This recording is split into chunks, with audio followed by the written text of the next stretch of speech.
Sabi po niya in verse 41, John did no sign, but everything that John said about this man is true. Anong ibig sabihin?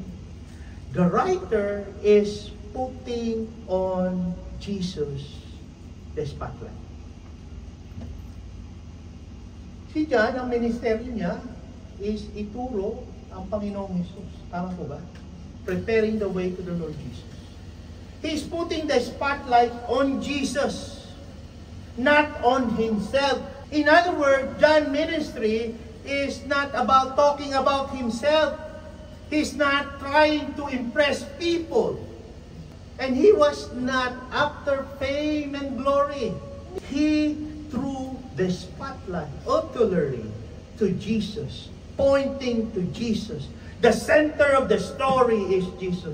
The star of the story in the beginning, in the middle, in the end is always Jesus.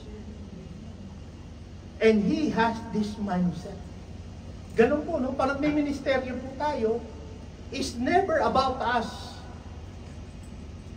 Mag-ingat po tayo, parang may ministeryo, ginagamit tayo, is never about us. It's all about Jesus from the beginning to the middle and to the end. The spotlight is always Jesus. Yun po pinapakita sa atin, humbleness. Makita ng tao ang Panginoong Jesus. And again, may danger po yan sa atin, no? And again, when God is being used as, pumapasok po ang kalaban sa ating puso, sa ating isip, ang galing-galing ko na, sikat ko na. And that's true, pumapasok po yan. Pero iniiwasan ni John the Baptist yan because his ministry is to prepare the way which much greater than him. And this should be our mindset. This is the mindset pointing to Jesus. So whatever that mindset is admired, whatever that mindset is embraced, our faith in Jesus will flourish. Lalago. Pag ang mindset natin ay mapagkumbaba, mindset natin is all about Jesus, yung pananampalataya po natin, kapatid, lalago at lalago yan. The ministry of John did not flourish in Jerusalem. They rejected John and his message. But were John humble and self-effacing mindset was embraced by people, recognized Jesus.